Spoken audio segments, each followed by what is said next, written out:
My name is Vicki Quarles, and today I'm interviewing Mariann Lastoka. And I've heard two pronunciations, so I want to make sure I get it right. Is it Mariann or Mariann? It's Mariann. Mariann. Good. Named after my grandmother's. Very good. Okay, I wanted to double check that because I had heard that. So Mariann Lastoka. Today's date is March 16th, 2012, and we are in Mariann's home in Louisville, Colorado. So let's just start with the date and year of your birth, Mariann. August 21st, 1951. Okay, and where were you born? It was in Boulder, In Boulder. the hospital there in Boulder. Okay. And I'm curious about, where's the address where you actually grew up? Did Right you here. grow up on the, okay. Right here on this corner. Okay. So we're on the corner of Cannon and Harper. In Louisville, Colorado. Now I understand that your grandmother was born in this house? My mother. Tell me about that. Okay. My mother. Your mother was born in this house. My grandmother came from Czechoslovakia. Okay. The area she came from was Košice, Okay. which is close to Prague. And she was married to Lipsak, and he was a miner, and he died as a young man in the mine. They had 2 children, so she came to the United States to make money to send back to raise her kids, and her brother took care of the kids while she was here. My grandfather came from Czechoslovakia, and he married Anna,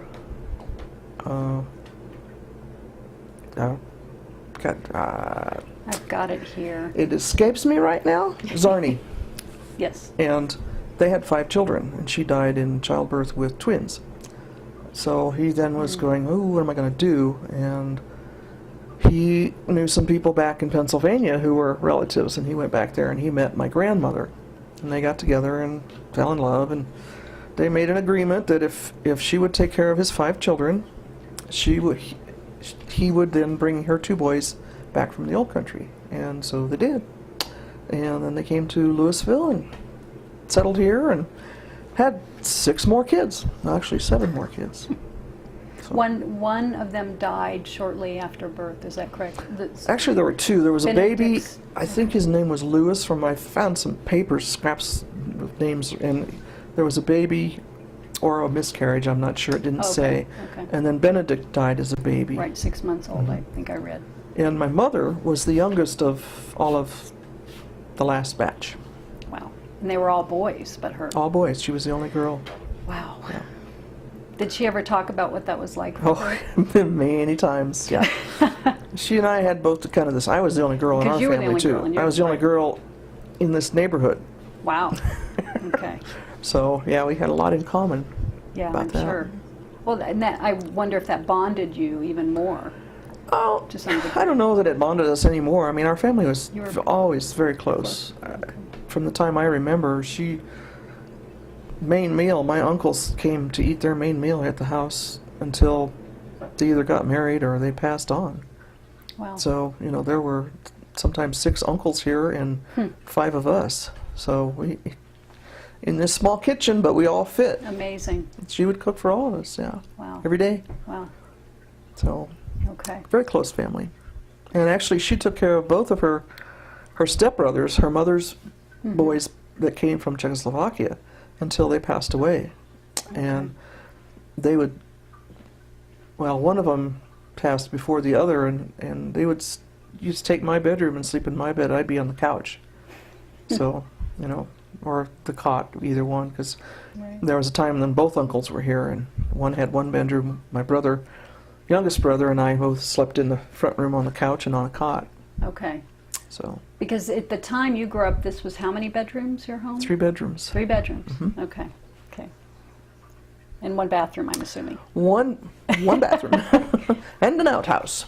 And there was an outhouse. There was an on this outhouse, property. and Okay. it worked. Okay. As a matter of fact, when we had our garage built on, my mom insisted, "You got to move that outhouse.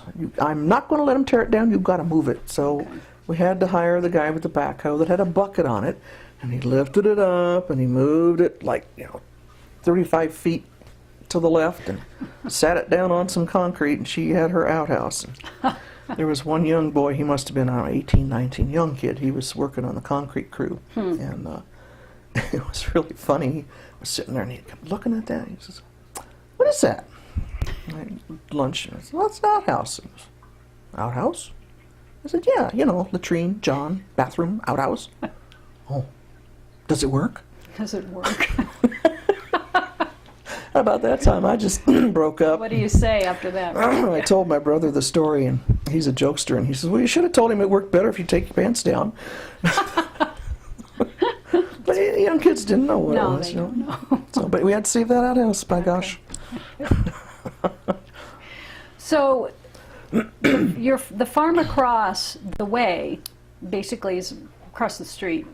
That's what I call it. Yeah. So you grew up here. So was anyone living there? I'm confused. Yes, there were 3 uncles living there full time until my last uncle, well, not the last one, but in '69, the 3rd uncle got married and moved to Lafayette, but he was at the farm every day because he worked the farm. Okay. And then the 2 older boys that came from Czechoslovakia, they're the ones that lived down there permanently. Okay. And then they would come here for meals. Okay.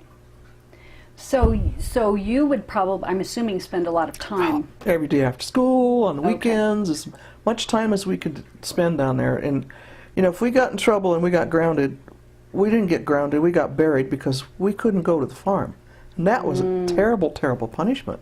I mean, you just, so you behaved. That was a good motivation to Very, very be much good. so. Well, you got everything you wanted. I mean, you got to play with animals, you got to run around the dumps and play in the dirt and play with the dogs and the cats and, you know, help uncles with the farm work. It was a fun time. It was. Yeah. I'd rather do that than sit here and do homework. Sure. So what kind of animals did they have over there that you remember? Cows. They had a dairy herd. Okay. And milk twice a day. No. And then they sold the milk to Carlson Dairy out of Denver. Every week they would come and pick up the milk and the cream. Then they had chickens, of course, turkeys, rabbits, pigs, guinea hens, peacocks, anything they needed to basically, you know, survive. They butchered their cows and their pigs for meat for the family. And chickens, they always, you know, the older chickens, they would stop laying or be too old, and they would get butchered. And every Sunday afternoon, we'd have a chicken dinner. Oh, Grandma would, she'd just fry up that chicken. What were the crops? Oh, did you have, were there horses? There were horses and mules before tractors. Uncles first started with mules. And I have a photo from, I think it was '42, and you can actually see the 2 mules in the corral. Buck and Judy were in there. That was their names. But they worked with mules for a long time, and then they used horses, and they would hitch them. I have the harness in our garage. It's you know, the big old round harness and all the straps and everything. And then I don't know the exact dates, but in the '30s the tractors started coming out, and when they had enough money, they would purchase a used tractor or then a new tractor, and then they would integrate that into with the mules. But were the horses for riding at all? Were they for pleasure or more just work? They pulled plows, but they also rode them too, because they would run their cows from the farm to our pasture land up there, just south of Superior. And excuse me. Not only, well, in the spring they would run them up, and then in the fall run them back down. And actually, when I was a little girl, I knew how to drive because uncles always taught us how to drive tractors. That's how I learned first. And I knew how to drive the truck, but they made me drive the tractor behind the herd. So here I am on this tractor just driving away, and then they're 3 miles an hour, and the cows are walking. So that was my job, was to run the tractor behind the herd that we moved up to the pasture land. Fun. What other jobs did you have on the farm that you remember? Well, I got the privilege It was a privilege, but I got the job of cleaning out the peep chicken coop, where we kept our baby chicks. Okay. Stinky, dusty, dry, nasty. I would wear a cowboy hat and a bandana over my face so I wouldn't breathe in the dust, because they didn't have masks at that time. Right. So that was my second least liked job. The first one was collecting eggs, and the chickens would come at you and they'd peck at your legs, and I'd bring my bucket and my stick and chase them away. That was often the girls' job. Yeah. From what I'm beginning to understand about. Yeah, the boys, they did the heavy work. You deal with the chickens. We don't. Right. And then my other job was cultivating the corn. Okay. And, what does that entail? when the corn is anywhere from 4 inches to a foot, they have a machine that has kind of curved spikes on it that go down the rows of either side of the corn, and it digs up the dirt to allow the moisture to go down, and it also digs up the weeds, because a lot of times the weeds will grow right with it. So you take the tractor and you pull this behind the tractor, and it digs the burrows in between the line of the corn to break up the dirt. And then when they irrigate, that is a deep line for the water to go down, so that it moistens the corn all the way. And that was my job, and it was boring. I bring my little transistor radio. I would get very, very sunburned, so I always wore long sleeves, and it would be so hot. I would get tired, and I'd be driving. Pretty soon I'm like this, and I hit a rock, and you hear the clink, and I'm waking up, and the row of corn is here, and I'm going here. Oops. My Uncle Frank, he gave me hell one day. Really? Annie, watch what you're doing. You can't fall asleep. You gotta watch what you're doing. You're tearing out the corn. Is that costing us money? Okay, Uncle Frank. Okay. So, but it was hot. Long days, because they had pretty big fields of corn. What other crops? So you had corn, obviously. They had alfalfa. And the corn actually was used for silage for the cows. We didn't sell the corn for grain or anything, but alfalfa, again, for hay for the cows. Wheat. They planted a lot of wheat, oats, barley, dryland crops.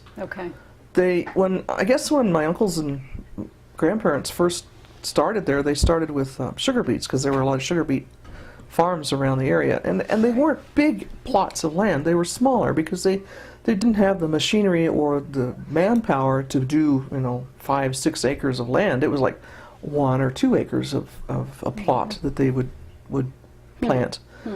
But they found there was not enough water for the sugar beets, and so they switched over to the dryland crops after that.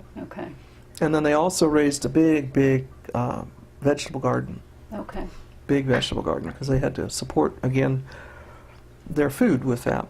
Being self-sufficient. I mean, exactly. So it sounds like the larger crops were more for the animals, for the cattle, and then the garden was food for the family. Food for the family.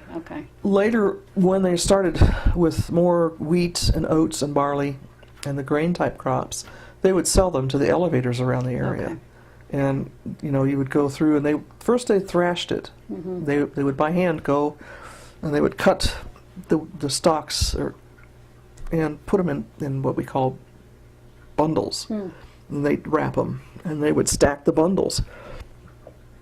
Then it would come along with the horse and wagon or whatever, and throw the bundles on the wagon, and then take the bundles to the thrashing machine, where they would put it in the thrashing machine, and it would go through, and it would separate the grain from the straw. And then they would fill the truck up. The truck would take it down to the elevator. They would weigh it, and then you would be paid per, how many cents per bushel that they were paying at that point in time. And where was the elevator? The one here in Louisville that they went was on Front Street down there. It's the I don't know where the Crancy Park is now, but it was just the northeast of there. And then they took a lot to the Lafayette, and then even Longmont. Oh, really? Okay. Wow. So water was a problem, it sounds Very like. much so. So what did your, well, when your mom lived there, and then of course your uncles, what was the water supply for them? How did They had well. Okay. It was a well that they had dug, and it's interesting too because Mom said when she was a little girl, they had the open pits, mine shafts, the air shafts. Mm-hmm. They hadn't covered them up yet, and she can remember okay. going by there and hearing water run in these shafts. Wow. So we're thinking that there was probably an underground river or water system, an aqueduct system or something. So their well was always, very good. And then later when Louisville brought water into the town, they were able to get off spur and bring in some town water for the house and the cows. But the fields were watered with irrigation water, and they had 66.5 shares of Davidson Highline and then Davidson Ditch Company, and each of those would provide water probably about 2 times a year, and it would run for us about a week at a time. Okay. So it was not a lot of water, but enough to get the Okay. crops going. So how did that work in a practical sense? I mean, were there pipes, or how exactly was that irrigated? It ran down a creek, Okay. and then it would spur off into ditches. Okay. And they would have diversion boxes made out of concrete, and it would be kind of like a cross. Mm-hmm. And then they had stoppers that they could put in each of the 4 corners. And your amount of water would be gauged as to how much of the flow was running through. And they would let you know your water is coming on such and such a date, and it'll run for approximately so and so days. Okay. And so they would cut off the water to the other 3 areas and let the water run down your ditch.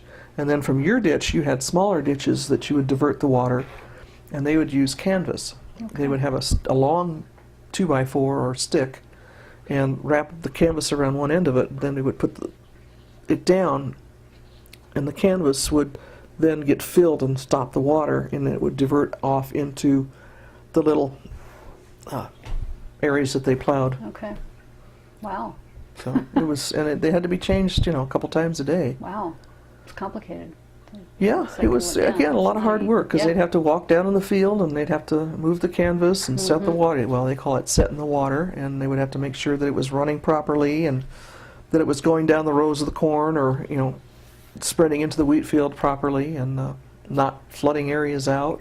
Mm-hmm. So So what would be like a typical day for you on the farm, For like me? on a Saturday, let's say, when you weren't in school? Because I'm assuming you would be there on the weekends and yeah, sometimes time. we'd sleep overnight. Yeah, Okay. I always slept in my mom's little bed in her bedroom where she slept Nice. when she was a child. okay. But So like just kind of run through a day of like a typical Saturday for you on the farm, what you would. okay, if we went Friday night, we slept over. In the morning, we woke up with the chimes of the 2 clocks that were in there. We had 2, actually. They're sitting in the dining room there, but they chimed both.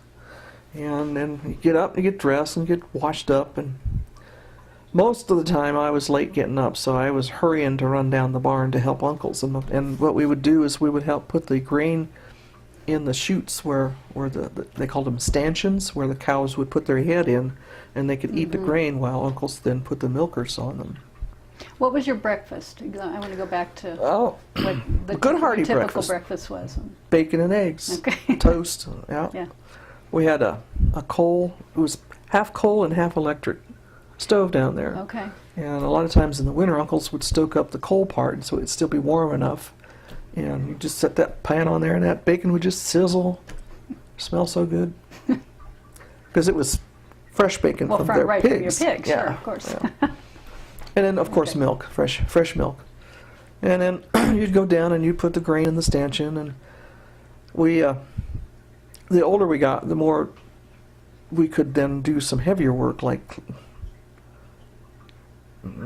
clean out the manure from the, Oh, the yes. troughs. They had two troughs running down. It was inset probably about 3 inches down from the floor, and you would wash the manure or whatever down, the excess straw that they brought in or mud, whatever, and it would go in these troughs, and you sometimes had to shovel the trough down because there was a lot of manure in it.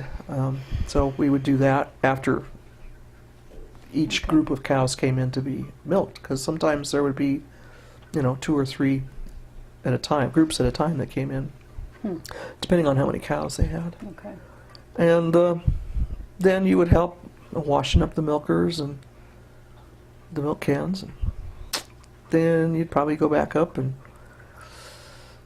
I don't know, we would play down the farm. We had the garage area where there were tools and pieces of wood and pipe and all kinds of stuff that was interesting that you could play with or make, and we were always making something. Or you'd go down to the mine dumps, which is the slag pile from the excess that came out of the mine, the clay, and you'd go down there and you'd play hide and seek, or you would go ice skating on the little ponds that were left there, or you would play, just play minor, or you would take your BB gun down and shoot at birds or wood or whatever, targets. Or later it was 22, and my brothers were both very, very good shots with a shotgun, but I beat them out with the rifle. They both did target practicing in trap shooting, but I got really, really good at, and I was able to hit those small sunflowers and break one off the stem with a 22. Wow. Who taught you how to? My dad, Music my uncles. Yeah. Dad was a big hunter and fisherman, and he always made sure that we knew how to take care of ourselves and how to take care of the guns, that you just didn't play with them. There was nothing to play with. So he taught us all the safety, and he made us go through the safety classes that they had. And Argyle Campbell used to teach them here, and Dad enrolled me. I was the only girl, and there were like 12 guys.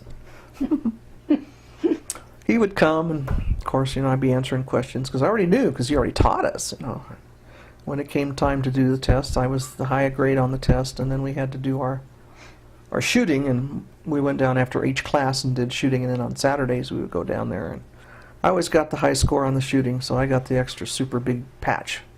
The boys didn't care for like that Yeah, much, but I was pretty proud of it. I'm sure. But anyway, you'd go, you'd just go target practicing, or they'd say, the starlings in there, and the magpies are after the eggs, and you need to take care of them. And of course, you always go in the granaries and you'd shoot the mice if you could. They were pretty fast. And we'd play. Johnny and I, my younger brother, he was 18 months younger, would go down and we would play games all the time with each other. We had clubs that we would create, and the granary next to the one that I told you about that had the writing in it, on the outside it had a platform, and you climbed up the ladder, and we played on the platform, and then we would jump from the platform into the wheat, into the granary. Sure. Fun type stuff, follow the leader kinds of stuff. And Before they had the big bouncy houses, Yeah. that's what kids did. so we were down there that's the little kitten.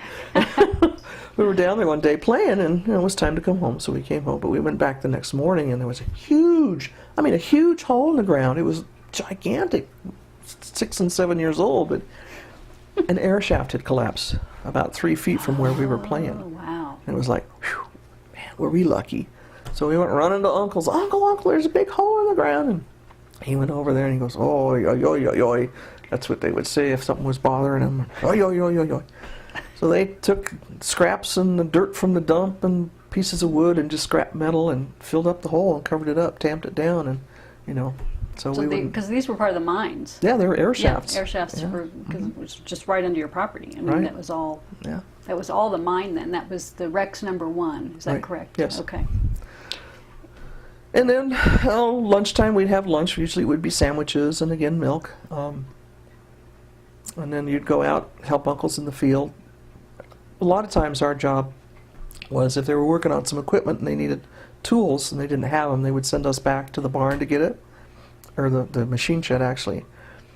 That's how I learned what tools were. Because you'd run half a mile to go get the tool, and if he said, bring me a crescent wrench, and you happened to pick something up that you thought you didn't know, so you brought it back, and he, no, that's a buck's end wrench, I want the crescent wrench.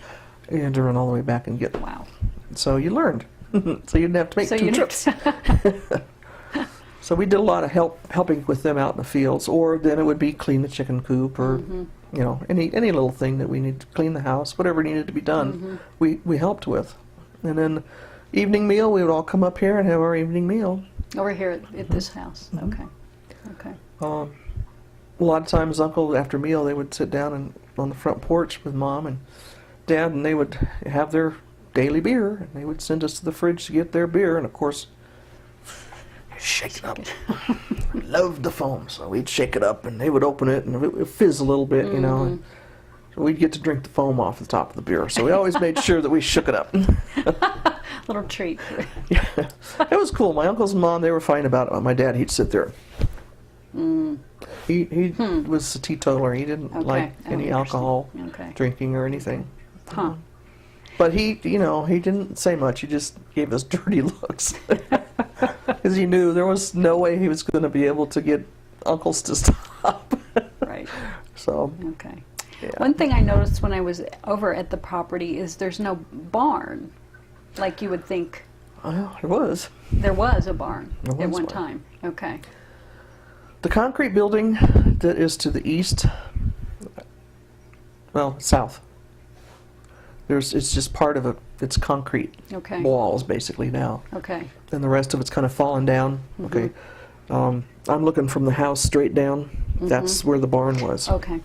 Now the first barn, the first milk house was that little tiny building that it was stucco that had the two doors in it. That was the first Right. milk house. Okay. And then the big milk house was down further down. And what they did was they used the corral and the sheds that the mine had used when it was running. Okay. See, the mine stopped running, it shut down in 1917, but it had been running for many, many years, with 1880 something, I guess. And they just left all the mines buildings and a lot of the equipment there, so they would use that to corral their cows in and shelter them. Sure. And then the long, okay, here's the concrete building, and then they had a long building here, which was actually railroad cars. And they made the stanchions where they did the milking out of those railroad cars. And then this part of it down here was the shed where the cows sheltered. And in I think it was 73 or 76, we had a person who rented the land down there, and he was burning the ditches from weeds. Well, he wasn't watching real close, and some of the weeds caught paper on fire, and the wind came up, blew the paper into the corral, and caught the weeds on fire and burnt the barn down. Okay. And so that's why it's not there anymore. Oh, that's a But, shame. yeah, that was our big milk house barn. Okay. And then attached to that, well, not attached, but right next to that was the calf shed. Hmm. And it was a small 2-3 room. Oh, no bigger than these 2 rooms here. And that's where all the little calves were put when they were born. Okay. And that was part of our job too. In the winter, when they were born, we would have to go down and help feed the calves and teach them how to suckle. So uncles would say, put your hand in their mouth and let them suck on it. Oh, really? I didn't The like slobbery. that. I didn't Yeah, like that at all. you didn't like- But they had buckets that had these little plastic nipples on them, Okay. and you'd get them to come by putting your hand out, and they would Right. come for your hand, and then you Right. would give them the bucket with the milk in it, teach them how to milk or to drink the milk out of the bucket with the nipple. So, but didn't they just automatically suck on the mother? Some did, some didn't. I mean, there were some Okay. calves or Okay. some mothers that would reject the calf, Okay. and they would have to hand raise them. Okay. Yeah. Okay. Wow. All right. So yeah, they're the ones that mom didn't care for or rejected, or maybe she dried up, didn't have enough milk. They would have to supplement. I noticed there were railroad ties. It looked, or not the ties, but the metal portion that created some fences. Yes. Is that okay? That's correct. Yes. And who built those Okay, those railroad, not ties, but the railroad rails, we call rails? them, Right. came from the mine. Okay. They were narrow gauge rails. They're not like the railroad rails that a regular train runs on. Okay. They're thinner, Right. and because they would run cars in the mine with mules. The mules would pull the coal carts. Okay. And there were a lot of them left because when they left the mine, they closed. They just left everything there, or scrap or whatever. So That's what uncles used. They used anything they could around the mine. So they would take the rails, and if they needed to be cut, they'd get the welder out and they'd cut it, and Okay. they would build the corrals and or reinforce buildings or whatever they needed, actually. Right. Water heaters, sometimes Uncle would find people that had old water heaters, so they would take the water heaters and cut them in half, and they would use those for water troughs, or straighten them out and use them to patch the walls in the sheds. I saw that, yes. Interesting. So they used anything they could. As a matter of fact, the granary that has the lists of the mines in, it's got an old Mazzola can that over one of the holes it patches. I actually took a picture of that. Yeah, So yes, yeah.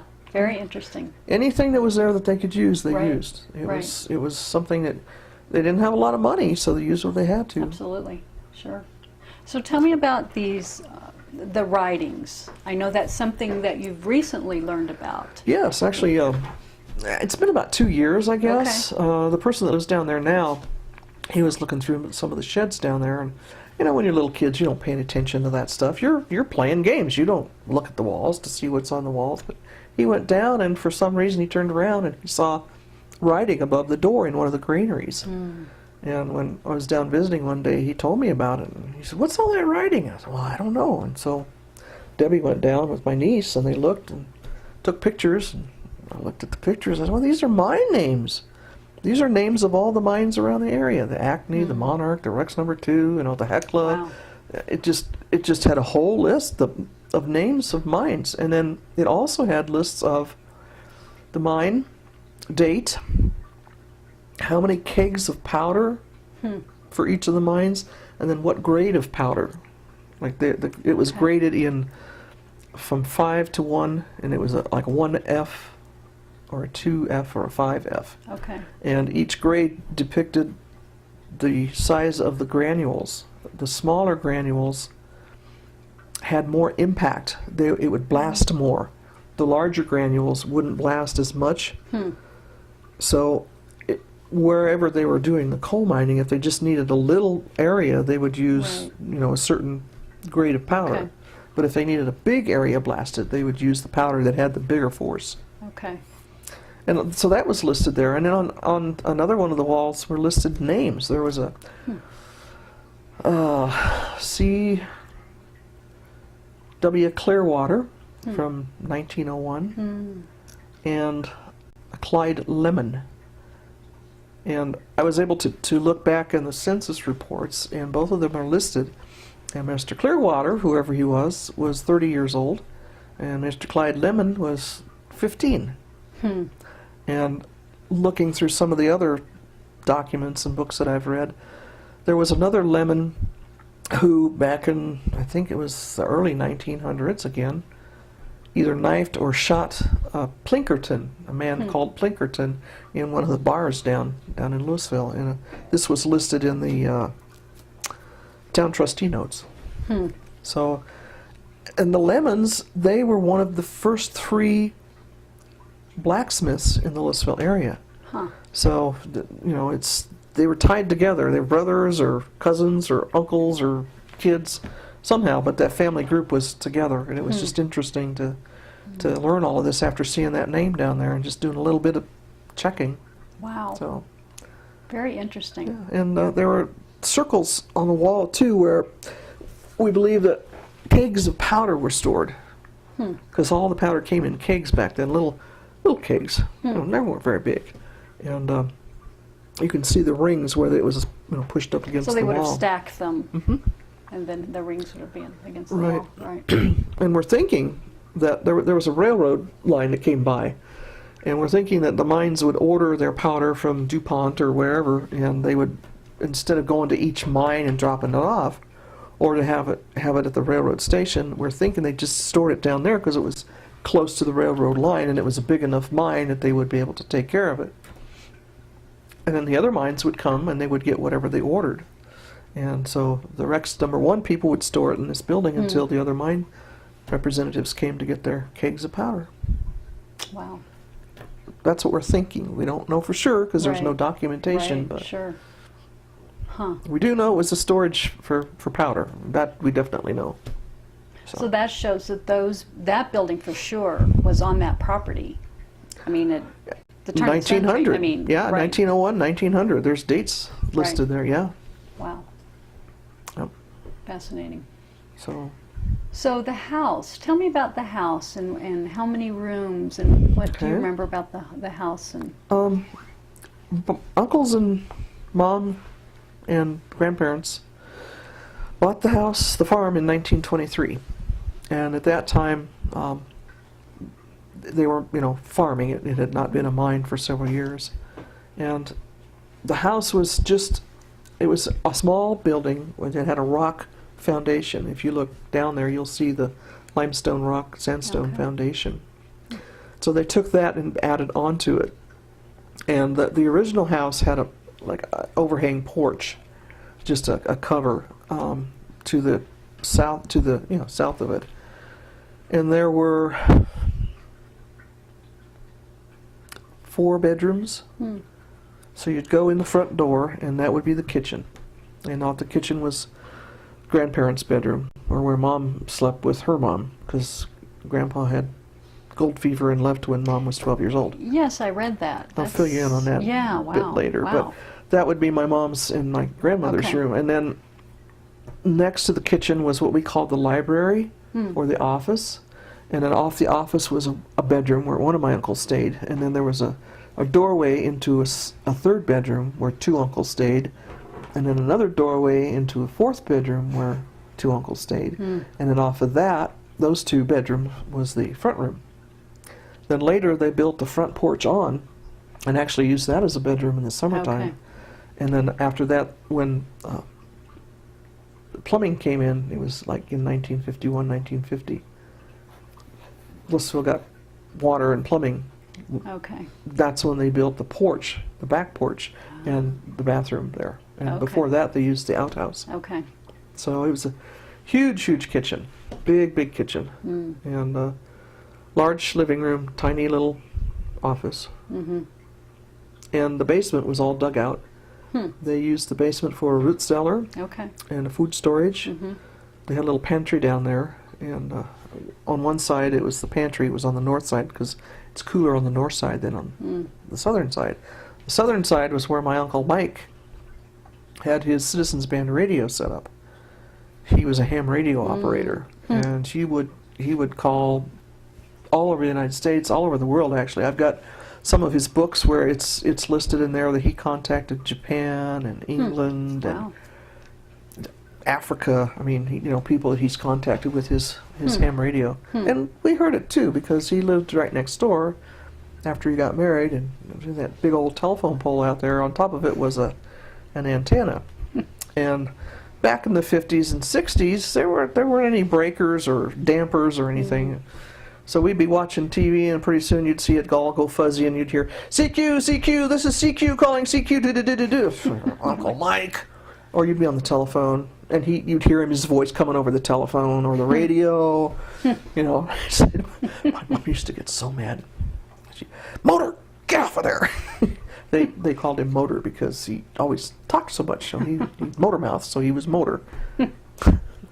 But anyhow, his original ham radio setup was there on the other side, and then there were next to that was the bathroom. Actually, it was just basement room with a dirt floor, but they had bathtub down there and the hot water heater and Okay. The furnace. And then behind it there we had the little room where they did put the eggs in, and they would store them there and candle the eggs in that room and have a lot of their canning stuff in there. Okay. So it was a full basement. Nice house. Enjoyed it. It was a big house. Always full of fun. Always full of laughter.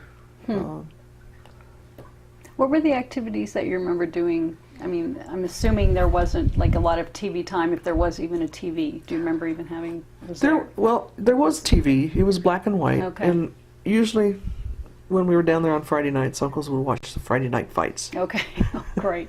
or the wrestling matches. Okay. So, they'd be watching the fights, and we kids would be playing, doing whatever. Right. Okay. We had One Christmas, my older brother got a small little pinball machine. It was probably about that long and that wide, and we used to play pinball on it. It had steel balls, and you'd pull it back, and it would go around. Or later, we got a little tiny pool table for Christmas. That was one of our big Christmas presents for all three of us kids.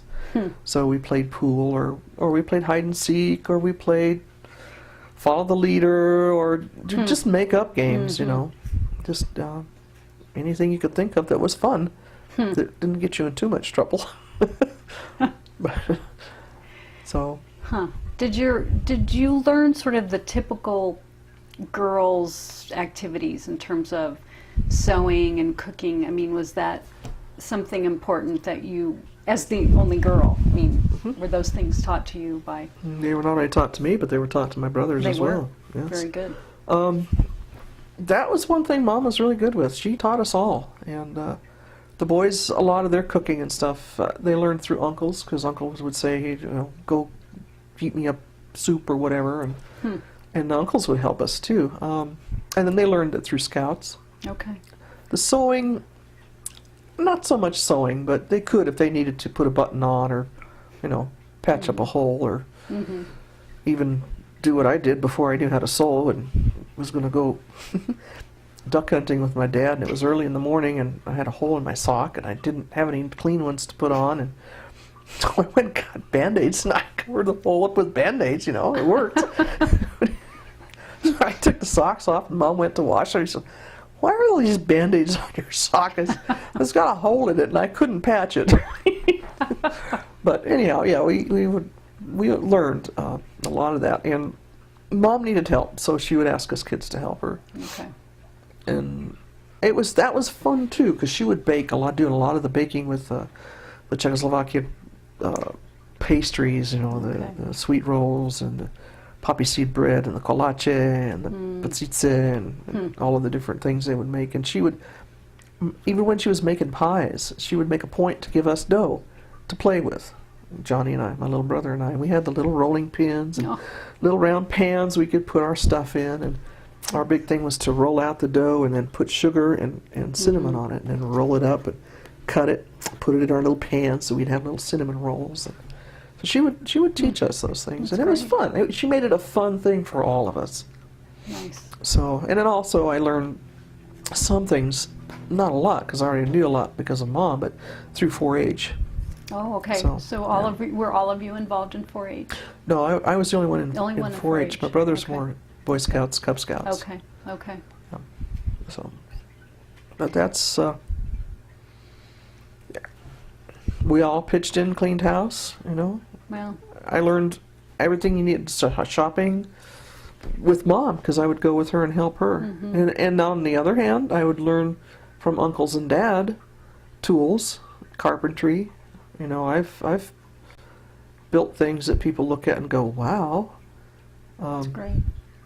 Wow. But you learn by watching. You learn by Right.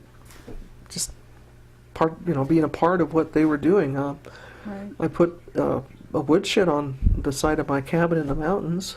I built a desk. I've done entertainment center for a friend of mine, a wall mount entertainment center. I've done a lot of different things. A little kitty house out there. Wow. If you went by it, Yeah. I don't know if you noticed it. Debbie and I built that. Well, you had to learn a lot of skills. Yes. I mean, because they were self-sufficient. I mean, they had to be. You couldn't just walk down to the local, Ace Hardware and get what you needed or whatever. No, because it was only a town of 3,000 people and a lot of farmers, and we had one hardware store, which was also the lumber yard and machine tool place, and so. Yeah. What was the washing like for washing clothes? What type of items? Well, when Mom was young, they had wash tubs, big round wash tubs or oval wash beds, and some made out of copper that were oval, and they would put the hot water in that, or they had galvanized round tubs, and they would wash in the tubs with washboards. They'd have to rub the clothes on the washboards and then put in lye soap that they actually made. They made their own lye soap. Okay. That's how she did laundry. Okay. And then again, when mechanization came in, they had wringer washers. Right. And we had, down in the basement, she had them all set up down. She had 2 wringer washers set up down there because she did all 5 of our laundry plus 4 of my uncle's laundry. Wow. And it was farm dirt and coal Oh. dirt because they hauled coal as well. And, well, we helped haul coal too. Okay. But it would be a wringer washer and then 3 or 4 wash tubs. And each tub had a different setup with either bluing in it or, you know, Clorox or plain water. And then you'd have the wringer washer that had it would agitate it. And then the wringer part of it, you'd have it agitated, and then when it was done, you'd feed your food, feed your clothes through these 2 rollers, and it would go through, and you would wring it out. And then for the pants, you always put stretchers in it to make sure that they were all nice and pointed. Like that way, you didn't have to press them. You just put the stretchers in and hang them up on the clothesline outside, and you know, didn't have to spend all that time ironing. It's a great invention. That would be. You bet. She used Do a you lot of remember those. helping with all? Oh, yes. Okay, Oh, yes. all the washing and. When I got lines. old enough, I definitely did a lot of the washing with her. Before I did, my Uncle Andy helped her a lot. He was more of a, we used to call him Grandma Andy. Oh. He was more of a home person. He would take Okay. care. He'd do a lot of the babysitting and a lot of the cooking. And Mom was ill a lot when she was pregnant, and then afterwards she had all of us by C-section, so she got it kind of tough. Yeah. And Uncle Andy would fill in, and he would do a lot of the housework and cooking and cleaning, and so he got to the point where he was doing a lot of the lifting of the bushels, because it'd be wet clothes, and there would be the big wicker bushel baskets that they would use, and he'd have to bring them upstairs, and she would hang them out on the clothesline out there. Yeah. And then I did that later, until we got the automatic washer, and then it was great. Yeah. Just throw it in there and run it. Did you have a dryer at that time when you did? So it was always on the clothesline. Yes. Even what about the winter? Oh yeah, Tell me even about in the winter. Okay, you go out there and you're. It was great because you put it out there, the clothes would freeze, but it would be the best bleacher that you ever knew. Huh. The sun, when it came for the sun to come, it would bleach out those clothes because it was so intense light. Huh. And it smelled so good, much better than all the fragrant crap Wow. they got now. Wow. But pardon me, I shouldn't have said that. It's all right. Because I've heard the term freeze dried actually was true, that clothes would They would dry. freeze. They and would dry. freeze and they'd be dry. Yes. Yeah. Oh yeah. It cold. You'd be have gloves and you'd be Boy. out there with your little clothespins and your fingers would be freezing, but you'd be putting it up there. Yeah. What about going to town? I mean, obviously you were in town. I mean, there wasn't a big separation. Do you remember going to movies? Did you do that much? I mean, what were kind of some other activities? Most of the activities were down the farm playing or here Okay. in the neighborhood, and we would do bike patrol, or we would do a lot of hide and seek, different games that the kids in the neighborhood would play. These 2 lots over here were empty; they didn't have houses on it, so that was our ball field, and we would play football in the yard over here. And I kind of grew up with all of the sports stuff, so I was more of a tomboy than frilly fizzy girl. Yeah. Okay. I had to stick up for myself, with 2 brothers and 6 uncles and dad. Mom's the only woman around, and there's 2 boys up there and a boy over here and a boy over there and 4 boys Wow, over here. And it's really? like, how? So you learn to be Kind of tough active. and yeah. Right. So I learned a lot of the sports stuff. We played a lot of sports games and rode our bikes a lot. Other kinds of activities were, we would go, it's called the Wagon Wheeler, which was a bar and a restaurant up on the corner there where the Liquor Mart is now. And we would ride our bikes up there and get pop. Uncles would give us money. We'd go buy a 6-pack of Duffy's pop. And if we were lucky enough, one of the nice ladies that was there, she would let us pick out the kind of pop we could put in our 6-pack. And there was always 2 cherries. Well, actually, it was strawberry, and then 2 oranges, and then lime Ricky and something else. But if the other lady was there, you couldn't do that. You could only take out, there was 1 of each. So we'd ride our bikes up there, and we'd take it down the farm, or we'd bring it here, and we'd fight over who got what. Stores, if we needed groceries, we would go to Charlie Thomas's. It was just a little store on Main Street, where the bank is now, the First Bank, or no, it's Chase Bank. Okay. And then he moved to where the pizza place is there, across from Casa Alvarez. Hmm. But that was, you'd walk in and you'd get whatever you needed, or Mom would send you down for pasta or wop sausage or hamburger or bologna, whatever she needed. You'd go down and you'd take it, and they'd take it to the counter, and you'd say, put it on the bill, and they'd, okay, no problem. And they'd take their little thing, write out a receipt and give you a copy, and open there was a wire thing, and they would stick it behind the wire thing where your slot was. It was always, you know, the Harney-Lastoka. It got paid all together, so.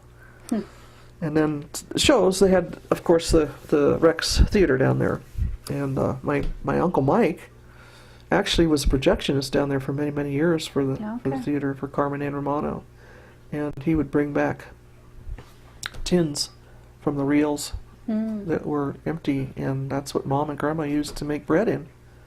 Wow. Because they didn't have a whole lot of bread pans, and this, again, saved them time so they could cook more, bake more, than having to do 2 or 3.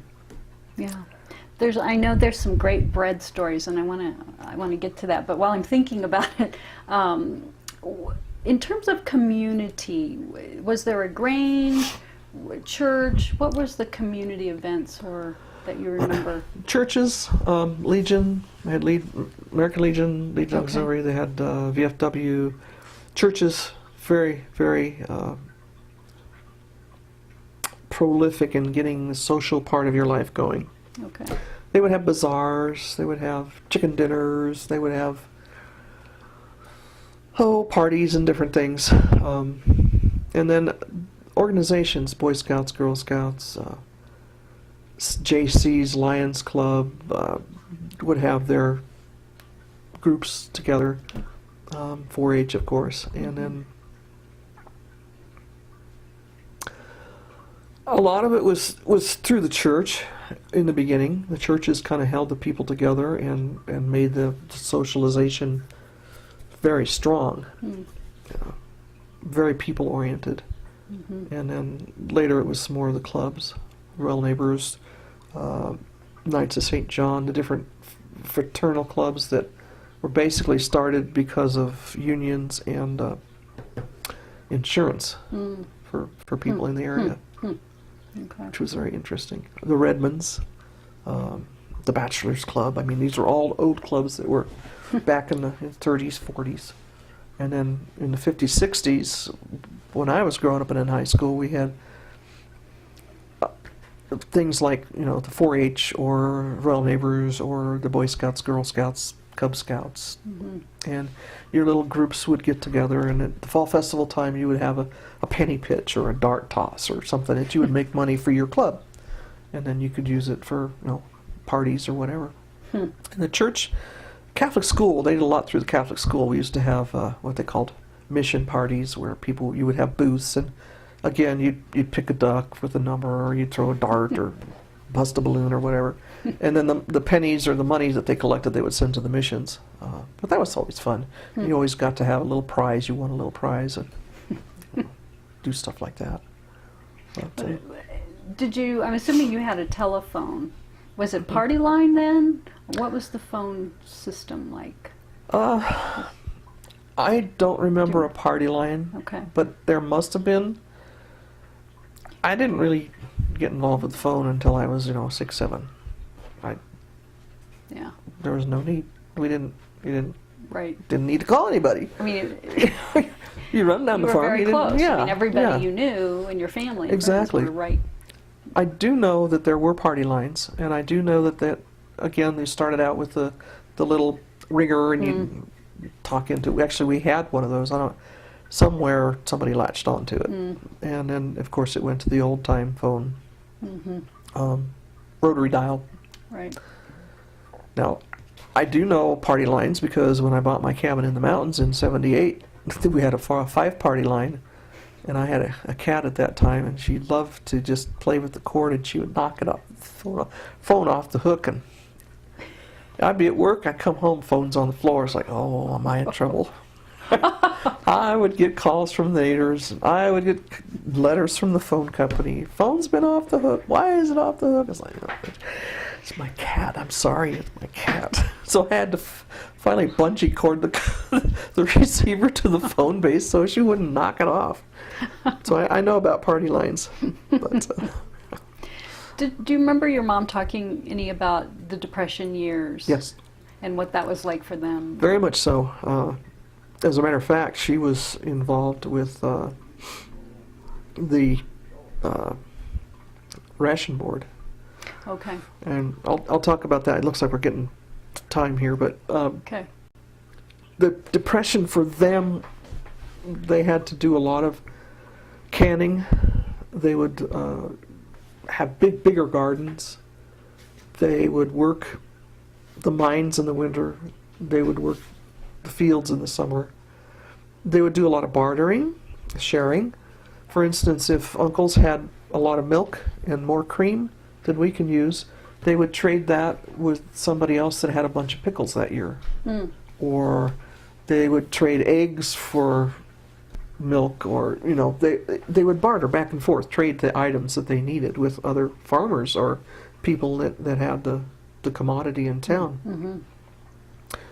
And they saved everything. I mean, you didn't buy a whole lot. Mom would tell us that her dad would go to the mountains and do his prospecting, but his big treat was every month he would come back with a small bag of peanuts that they would share.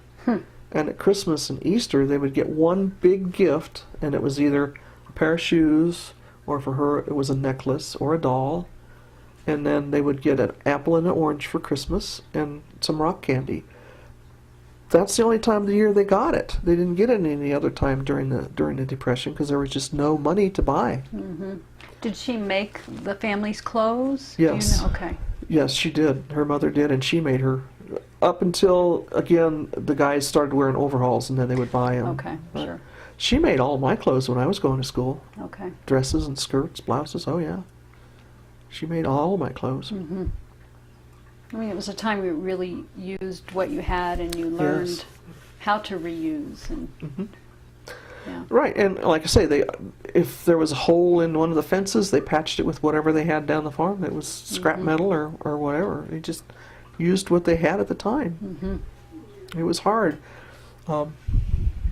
Very hard on them. Mom said they all had to pitch in together Mm-hmm. to make a go of it. And they'd see kind of, some people would use the black market, which, I mean, that was their way of getting things. It wasn't always the right way of doing it, but she says that her family never did because they were able to have enough groceries, or they would go to the fields where they were planting cabbage or onions or potatoes, and they would pick up the culls or what was left over that they couldn't sell, and they bring them up back, clean them up. She said cabbage, they would store the cabbage in their straw piles, or put it in a big crock and make sauerkraut out of it. She said one of the jobs she hated the most was cleaning the mold off of the top of the sauerkraut and then mixing the vat. Really? She said it stunk so bad, but made the best sauerkraut. Wow. So they did things like that. They used what they found, and if it was seconds and thirds that they could clean it up, they'd eat it. It just, you had to. That's the only way they could survive. Wow. So Yeah. now I'll get in.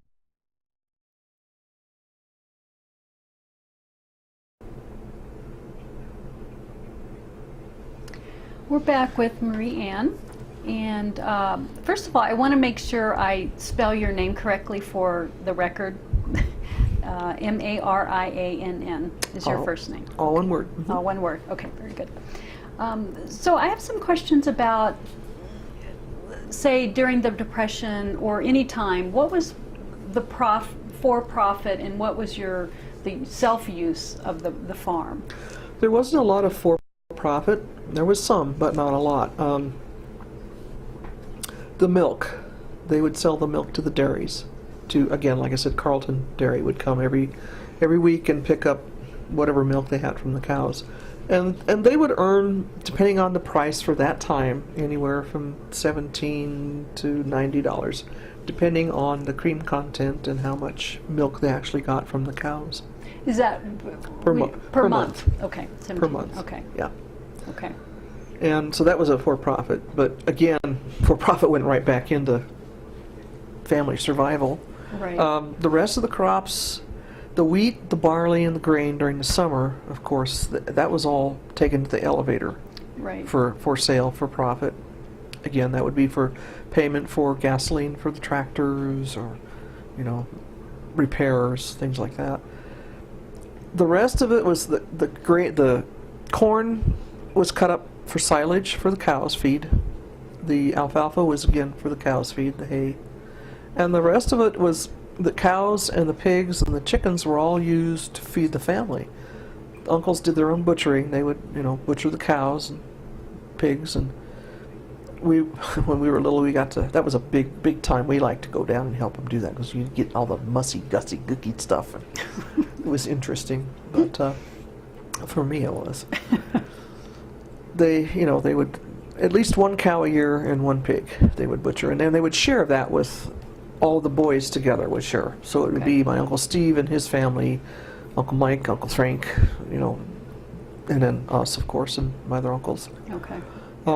Chickens, again, they always had eggs, and then of course when they were a lot of pullets, a lot of young chickens that they didn't need that many, they would also butcher them, and the older ones, rabbits. Not so many rabbits. They didn't raise rabbits that often, but so little turkeys, you know, they would use that for their meat, and then they would have big, huge gardens, and they would again go get the culls from the different truck gardens around the area and see if they could ask them for their rejects, and they would use that. Okay. And of course, they would trade. So there wasn't a whole lot for profit, and a lot of times they would do other jobs. For instance, along with the farming, Uncle Sam, John, because he was so strong, they called him Samson. So he was always Uncle Sam to us. But he was a butcher, and he could pick up a half a beef, throw it over his shoulder, and walk across the room like it was a bottle of pop. You know, he was just so strong, and he did a lot of the butchering. He worked for a packing plant, just up there by where the Hecla is. And my Uncle Andy was a chauffeur. He got his chauffeur's license, and so he was a chauffeur for people around town, or take them to Boulder or wherever. My Uncle Frank he used to haul coal. He would go to the mines, and people would call, and they would say, we need coal. And so he kind of knew how much their particular coal hole or their coal bin would hold, and then he would go to the mine and order that much coal, whether it be egg or lump or whatever size they asked for, and he would buy it at the mine and then bring it back, deliver it to the people for their furnaces. So there were some still, there were some mines still open then when they were. Yes, there were mines open up until the mid-70s, actually. Okay. We still had a coal furnace here, and it was, I think in 1976, we had to transfer over to gas because there were no more coal mines to get coal from. But we had a coal furnace up until, it was around 1976. Wow, okay. The ones that were open were Eagle and Firestone out there. Farther east. East, yeah. Of Boulder County. Yeah. Okay, because a lot of the Louisville Lafayette mines, They were all played out. they were pretty much, played out by the 20s. Either played out or they just went bankrupt and just didn't reopen them. There's still a lot of coal under the area. Okay. But, Okay. so yeah, uncles would do other work. And Uncle Frank, or Uncle Mike, the one with the ham radio operator, he was really into that. And he got into the clubs and different things. And the United States Navy hired him to be a professor at the University of Colorado to teach the Navy boys Morse code and citizens or ham radio operation. Okay, interesting. Okay. So he taught up there for quite a while. And that's where, his money would come from. But he was a booger. He had to wear white shirts and ties. Okay. Of course, they had to iron and wash by hand, and his shirts had to be starched. and they had to be ironed just right and folded just right. Mom would iron them and fold them, put them in his drawer. He'd pull them out. If it had one wrinkle in it, he'd take it, he'd wrinkle it back, throw it back in the drawer.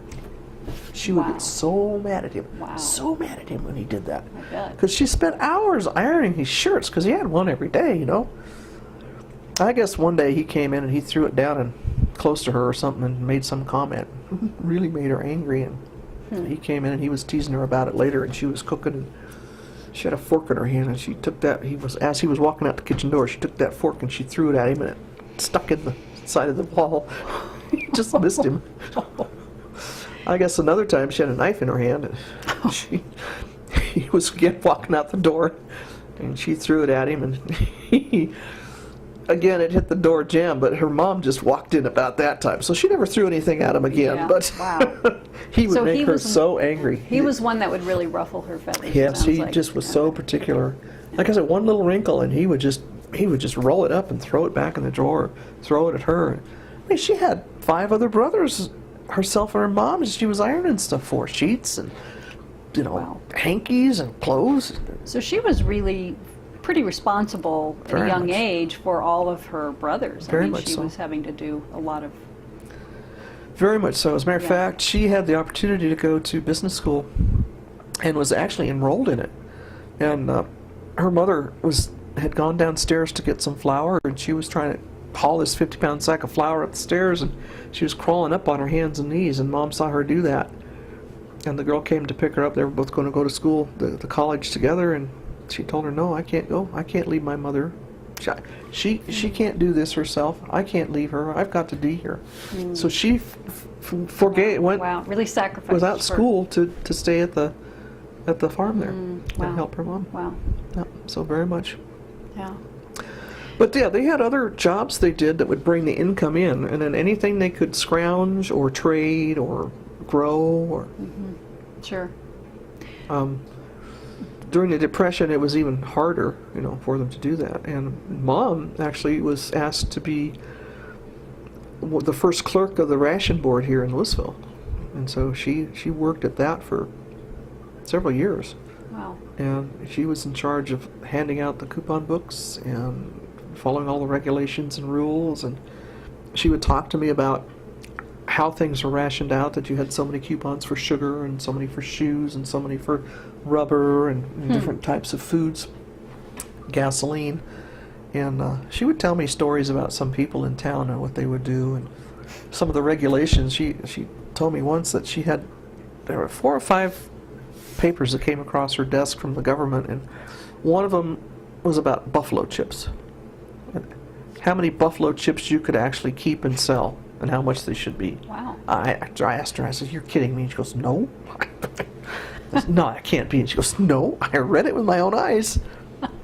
But, you know, they would, again, so that there wouldn't be a monopoly, a lot of black marketing, they had to control some of the things that were being sold to the public.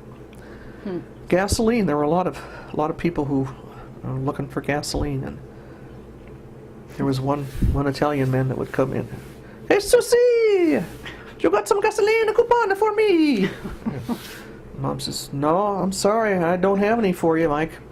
"Oh, come on, Susie, you could give me some gasoline coupon. I need a gasoline for my car." So, "No, I can't do that. You can only have your share. I can't give you any more." "Oh, Susie, why can't you do this?" "Oh," you know, he spoke in Italian and walked out. A couple weeks later, Mom was walking down the main street there, and he was across there. "Hey, Susie!"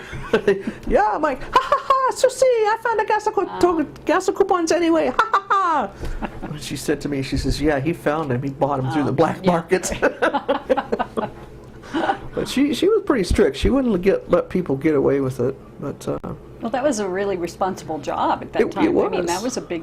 It was, because you could be arrested for Sure. doling out more or trying to get more than what your share was. And as a matter of fact, the gas coupons, during the time Uncle Andy was a chauffeur, you had stickers, and it was an A, and you had to put that on your windshield, so that when you went to get gas, they would give you the allotment for that particular letter. So it was very, very strict, supposedly very strict, but people always found a way around. Sure.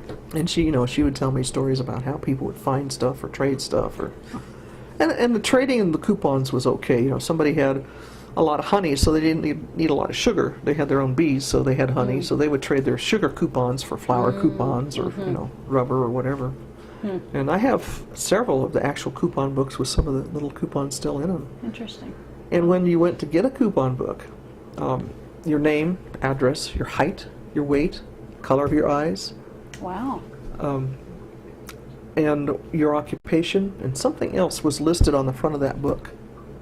Was that so just anybody couldn't just take it? I mean, it's almost like an identification. Exactly. You couldn't have to trade show books or give. Yeah. Sure. Yeah. It had to be your book.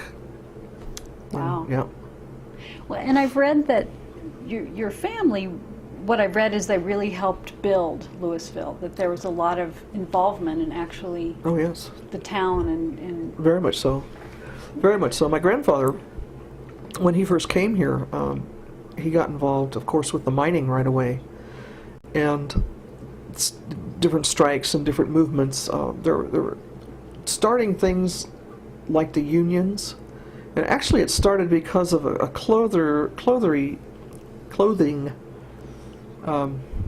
union back east. And some of the people came out here and figured they needed to have some union representation here. So they started up the unions here. And those first ones they called it the Socialist Party.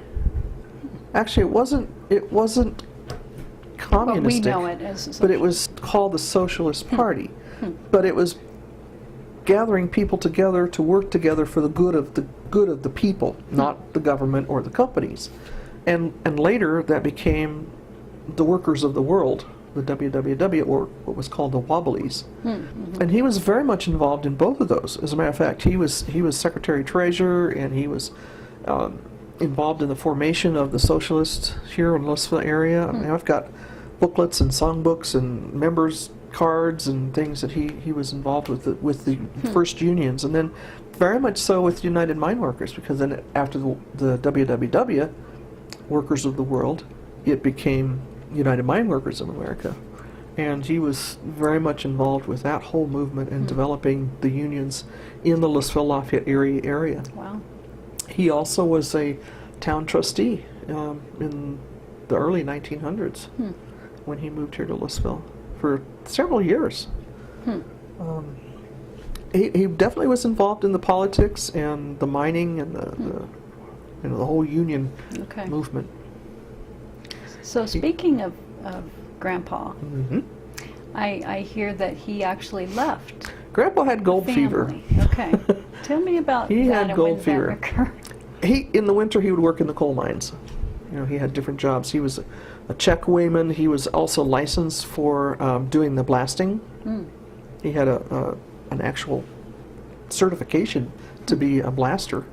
And so he would work in the mines during the winter, but in the summer he would work in the hard rock mines, gold, silver, tungsten.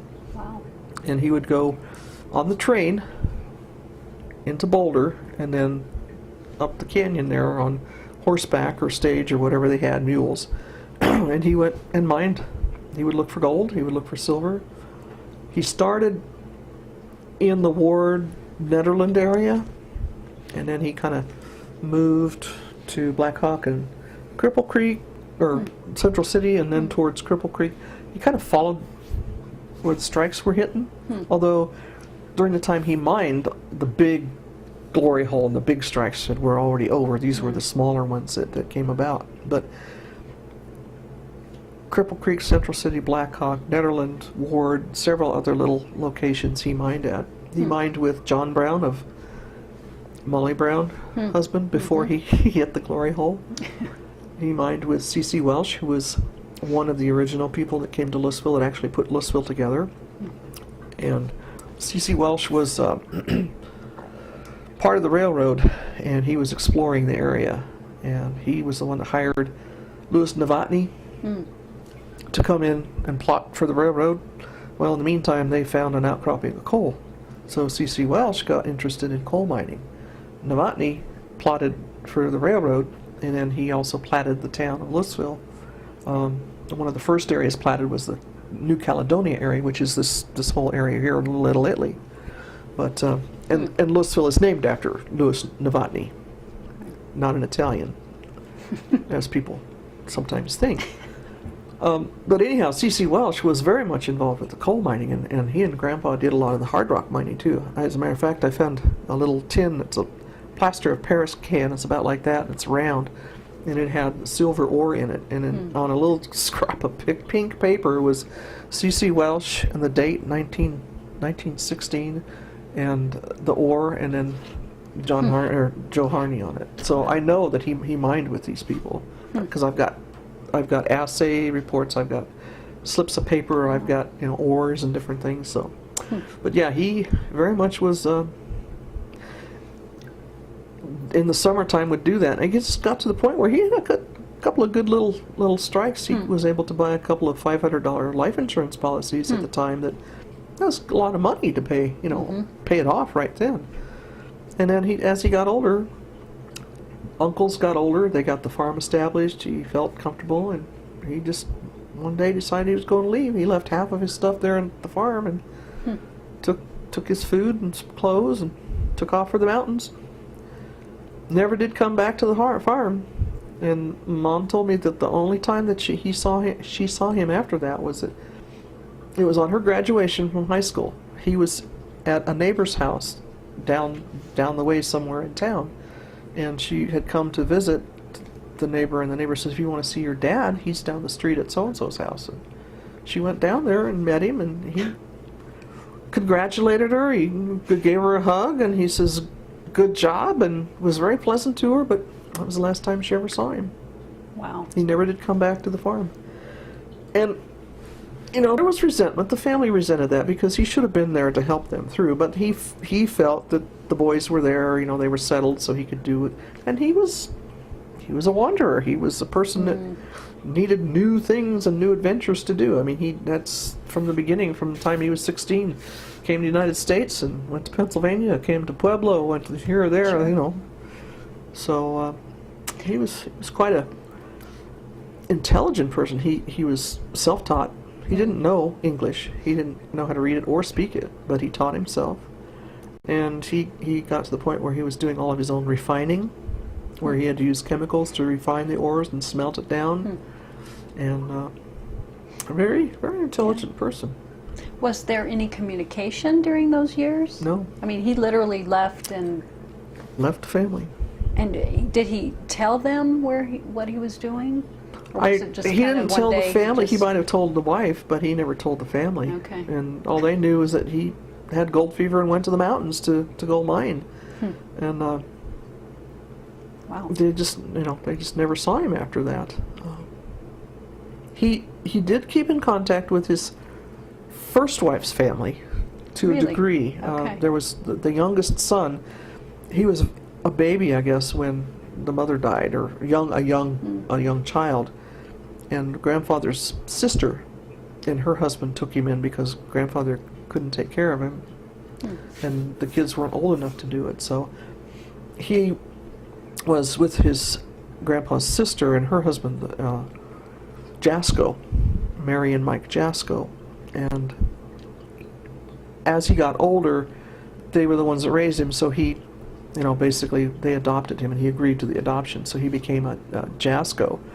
And he married Edna Johnson, and they lived in Denver, and he and Edna would bring groceries and supplies to grandfather up by Nederland. He had a little shack out there, not Nederland, Blackhawk, in one of the little gullies out there, and they would bring him supplies and food and things and kind of keep an eye on him and at least see him once a month or so.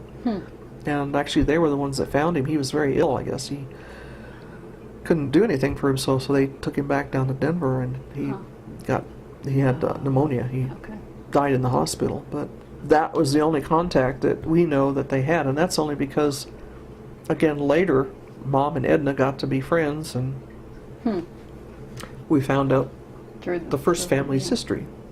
Wow.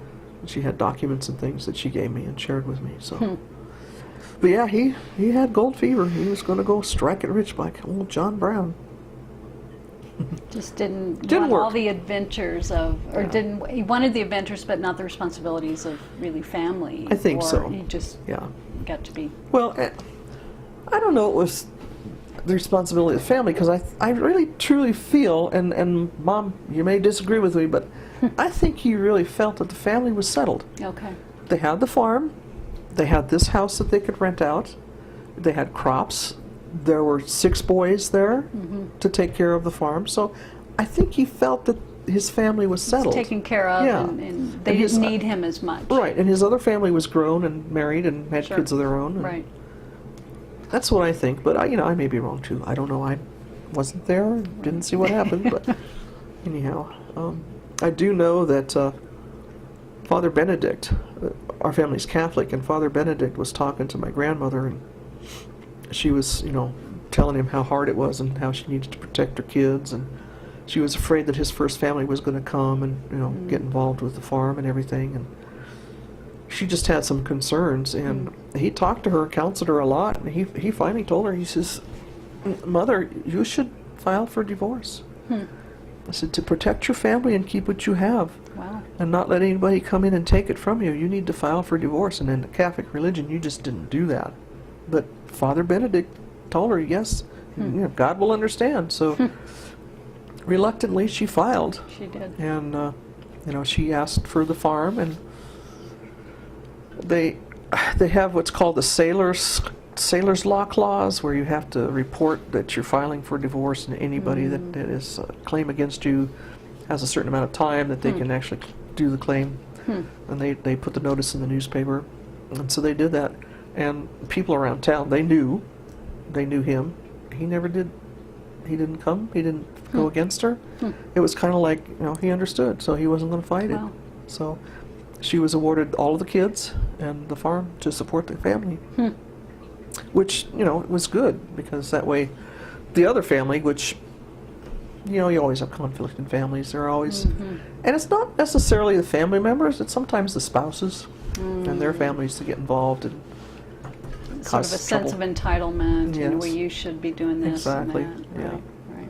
Did your mom ever have, was she alone the rest of her life? Did she remarry or partner up, or? Grandmother? No, Or she. yeah. No, she was. No, she didn't. She. Okay, Yeah. At that time, she was settled. She had her Okay. family, and sure, that was, Yeah. yeah, she was older then too. So it was, in the Sure. 40s, right, and I think she died in 42. okay, So okay. she was quite a bit older. I don't think that there was a burning desire At to have that another point, another yeah, husband. She had enough going on. Yeah, didn't she had wanna have enough to trouble do- with the depression and 6 kids to raise, Yeah, oh my goodness, absolutely. and farm Okay. to worry about. Okay. So- Well, and I understand there was some really good bread being made on the property. Oh, yeah. In an old oven in the back of the house. What's the story behind that? There's a bread oven that was Okay. made. Uncle's made a bread oven, and it was based after some of the designs that were at the time. But they got 4 round porcelain pipes that they would use for sewage or water water lines, and those were the base. That was the foot, and they took a piece of steel and put it across the top, and then on the steel they put brick, and then they built brick around the outside into a curve on top, and then they stuccoed that, and on top of that they put tin, and they braced it with railroad rails that would hold it together and across the top, so the heat expansion and contraction wouldn't break it down. And Grandma and Mom would make bread. It's just the regular yeast bread, the regular flour, sugar, yeast, water. Roll it out, let it raise, roll it out, let it raise, and put it in the pan and stick it in the oven. In the bread oven, they had to build a fire on the inside. And the way they tested to see whether the oven was hot enough to bake the bread was they would think that it was hot enough, or kind of get an idea it was hot enough. Pull out all the ashes and the wood and fire, and then Mom said they would take a corn meal and throw cornmeal on the inside, and if the cornmeal burnt, it was too hot, so they let it cool down. If it stayed yellow the way it was supposed to and didn't cook, then they needed to build the fire back up. But if it was just, kind of crackling a little bit and working, then they knew it was ready to put the bread in. So they would put all the bread in there and close it up, and for however long they thought it might take, hour and a half, whatever, depending on how thick their dough was and what container it was in, they could tell when it was done. And while it was baking, the fragrance of the yeast bread coming out of there, I guess the wind caught it just right. It would blow up here towards Little Italy, and the Ross family, the boys they'd be outside playing, and they'd, Grandma Harney's making bread again. So pretty soon, the boys would show up down the farm, and they'd get their fresh piece of bread. But they'd make bread twice a week, because you figure it's 6 boys, and during harvest time, they would have friends and other family members come and help them do the harvesting. So they fed them, and they had to make more bread. So they would use the actual tins, the bread tins, but they also used the tins from the film reels from the show. So yeah, it was, and it after so many years of not being used, it kind of fell apart. But one of the Boy Scouts in Lafayette decided that was going to be his Eagle Scout project. So he came down and he looked at it and tried to figure out what to do. And actually, he called us and asked us. And Mom sat down with him, and we were up the pasture just enjoying the scenery up there. And she says, "You better write this down so we can tell him how we used to make bread." So she was telling me the story. I'm writing it on a little tiny script of paper, trying to figure out, I don't have enough paper to write this on. But I wrote up a little article, and we gave it to him, and he was so thrilled about it, because he was wanting, how do you make bread? And actually, that article went to Bridget at the Louisville Historical Society as well. But then when he was actually doing some of the work on it, he was doing the stuccoing. The original stucco was kind of a cream color like the outside of this house was, but he just put it on white. But he told us when he was going to do that, and he asked Mom and I to come down, and we did. And he says, "Come here," and he handed her a trowel and handed me a brush, and he says, "Here, help." So nice. We got to help him that's nice. fix the bread oven. So, not quite the same as it was, because they used actual fireproof brick and Sure. materials, the present day materials. But yeah, that's when Grandma Harney and Mom were making bread, the whole neighborhood knew. That's great. They would have friends come in from Denver and visit, and if she'd be having to make bread that day, he'd mooch her out of a loaf. So she'd wrap it up for him, and he would take it back down to work, and he'd try to hide it, because it was pretty much still warm, and all the guys in the office. Oh yeah, you can't miss. He would hide it until they found it, and it was like they had to share. He said he didn't like that at all, but he always asked for bread to go home with. When I realized I didn't confirm the address of the property that we're discussing, so I want to make sure I do that. 9681 Empire Road, is that the correct? Well, that's one of many. I think it's Okay. It's 1000. What is it now? It's a new address that Ben has. Okay. It's 1095th, or is it? I think it's 93rd. I don't. It's a different address now, but Okay.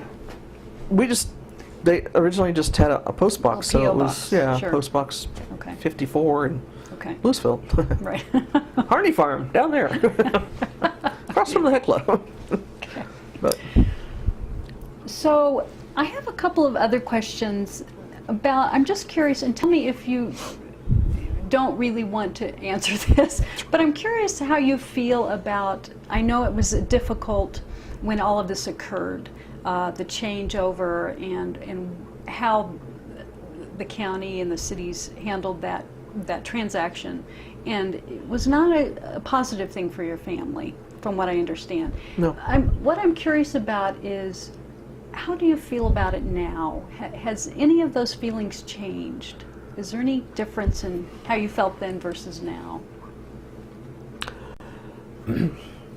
Most of the same feelings are still there, but I don't dwell on it. I look at now and the future. Okay.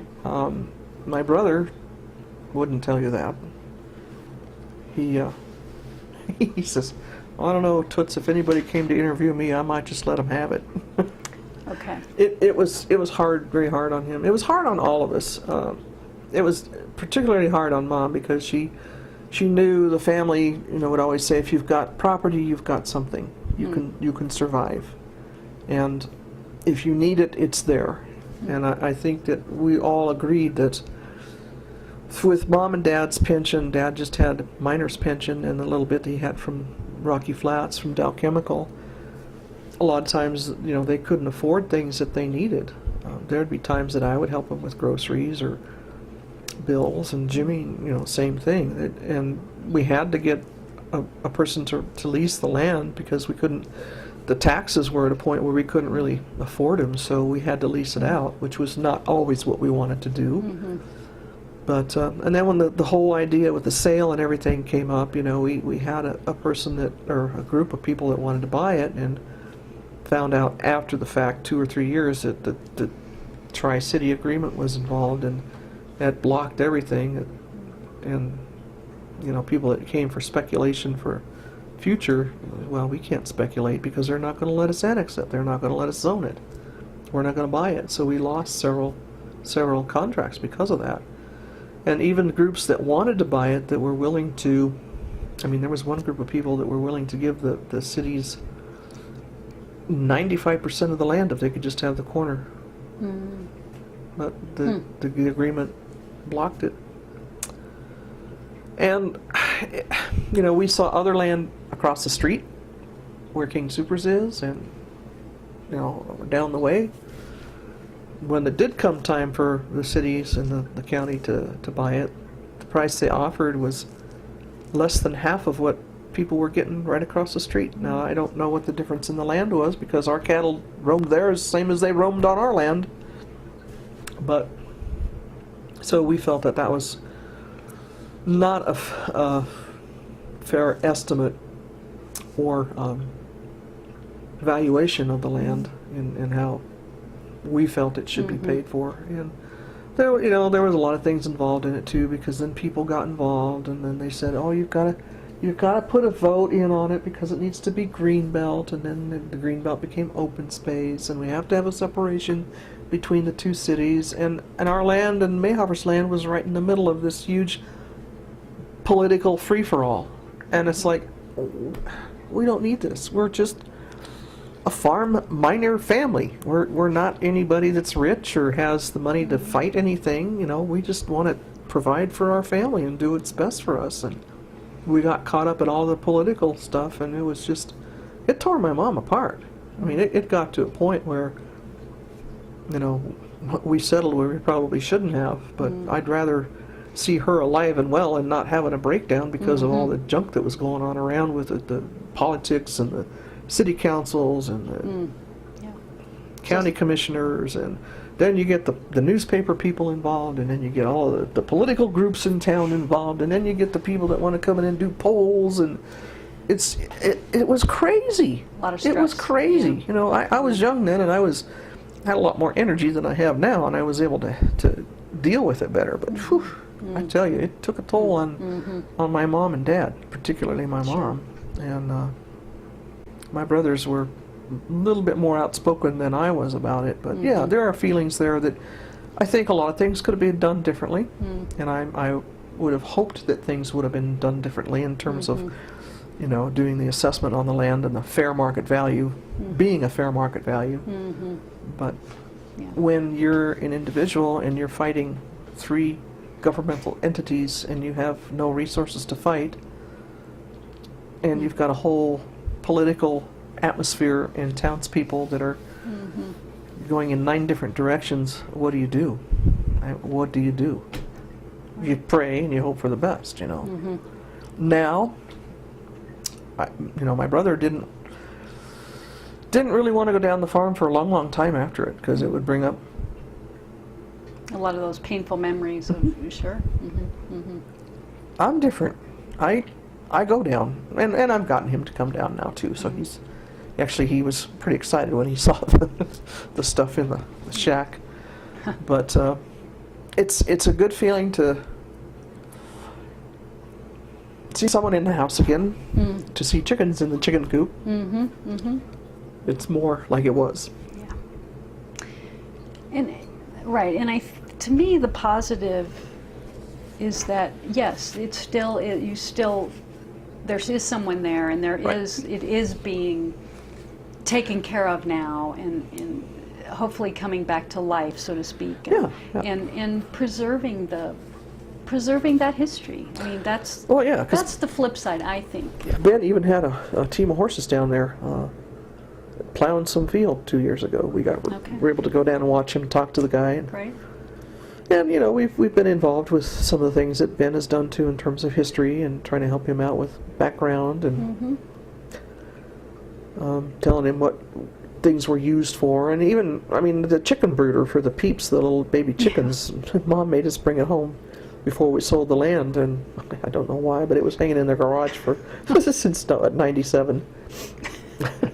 But you know, he was talking about getting chickens, and I said, well, we've got a brooder if you want it. All it does is needs to be rewired. So he used it and got baby chicks. So it's good to see it working again, because our fear was, and that actually was told to us, that, well, we're just going to bulldoze the buildings.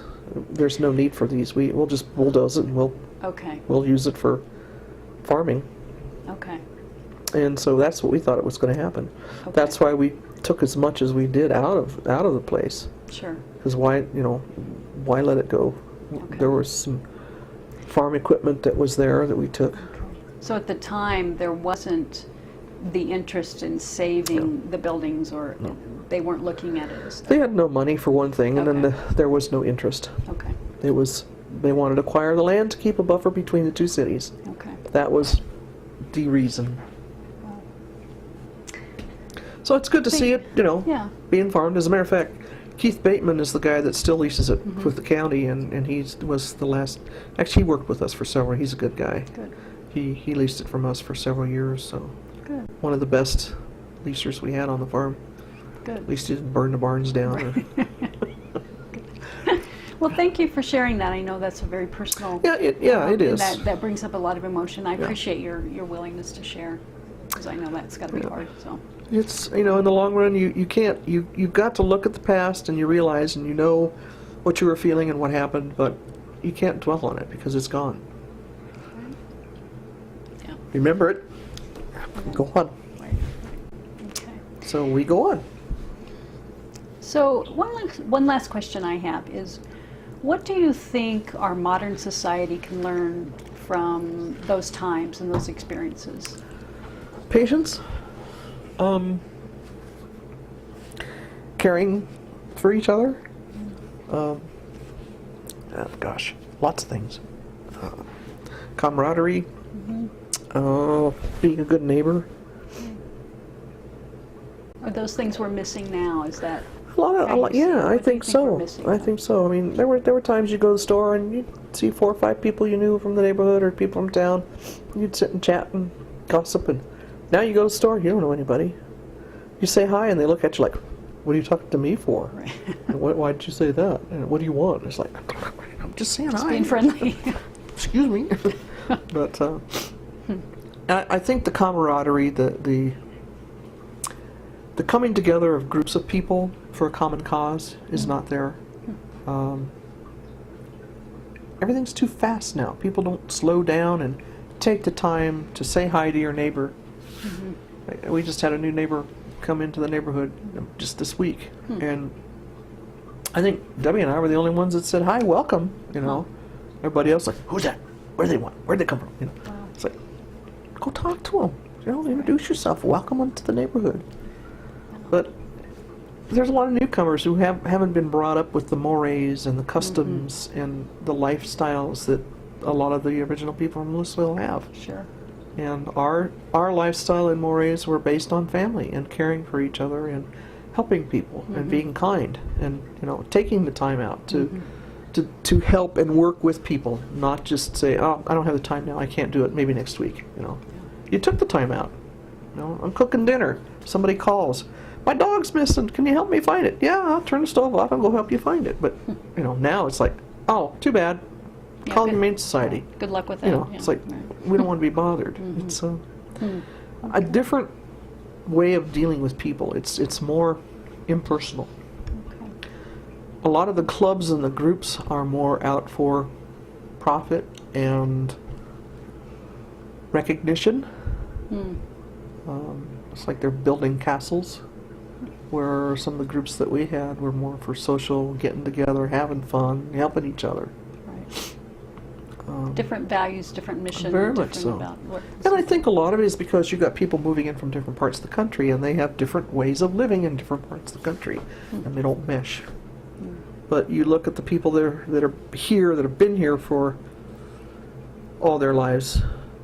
You don't find very many, but they're definitely a minority group that is totally different than what the rest of the Blissville population is. Wow. Okay.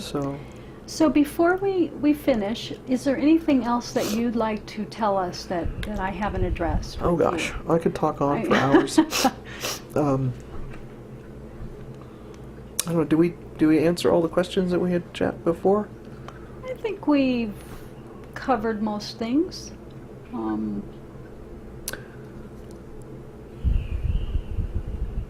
I don't know. I mean, I can talk about the family and. Oh, you wanted to know about the family in terms of who went where and what did they do, That and would how we celebrated things together. Were we close in that respect? Yeah, we did. Every Easter, every Christmas, every New Year's, 4th of July, the whole family would get together. All my uncles, their wives, and there were only one uncle had more children, Uncle Steve, his son and daughter. But we would all meet, and we would have Christmas here, New Year's at Uncle Steve's. You know, we'd have Easter here, and we'd have Memorial Day parties or Labor Day parties. We'd all have picnic out in the side lawn, but everyone would come to the house, and you know, the kids would play games, and the adults would chit chat, and we just always got together. We were always doing a family to get to, and it was not just the family, but it was close family members, like godparents. My godmother was here all the time. There was another person, her name was Ruth O'Connor. She would come every holiday. You know, there would be friends from Denver that would come in. As a matter of fact, Andrew and Marie Kutesh were friends of Mom and Dad. They met at the polka dances in Globeville. They were in the Czech Society, the CSA, Czechoslovakia Society of America, and the Slovak Society of America. So there was a SCSA. Anyhow, they got to be so close that we considered them grandma and grandpa. They were just like grandparents, because all our grandparents both they passed away. We had never known them. So Uncle Big Andy and Grammy Marie came, and they were like grandparents. Uncle Big Andy, I have to explain his name, Uncle Big Andy. We have an Uncle Andy who is grandmother's first boys, so he was Uncle Andy. And the other Andy was almost 7 foot tall, so he was always Uncle Big Andy. So when you were talking about Uncle Andy, you had to say Uncle Big Andy or Uncle Andy, because there were two Andys in that family. So that's why the Uncle Big Andy came into it. But when I was a little girl, I had a lot of surgery, and I was in the hospital. I had congenital hip dysplasia, and he would come with Grammy Marie, with Mom, and they would visit. I was crying one day for some reason. I'd just gotten a shot or something, and Mom says he picked me up out of that bed, and he took off down the hall, and there's this huge guy walking down the hall with 3 nurses following him, trying to get him to stop, put the baby down, because he didn't want that baby to cry. He was going to take Dolly home with him. But he was very much a protector for me. Nice. And then Uncle Andy, he always called us Dolly too. He was Grandma Andy. And I can remember I got pink eye when I was in 2nd grade. And George Anasic sat in front of me in Catholic school. Or no, I sat in front of him actually. He was behind me. He called me Pink Eye Jones, all day long. Pink Eye Jones, Pink Eye Jones. Joey, shut up, I'll get you. Pink Eye Jones, Joey, shut up.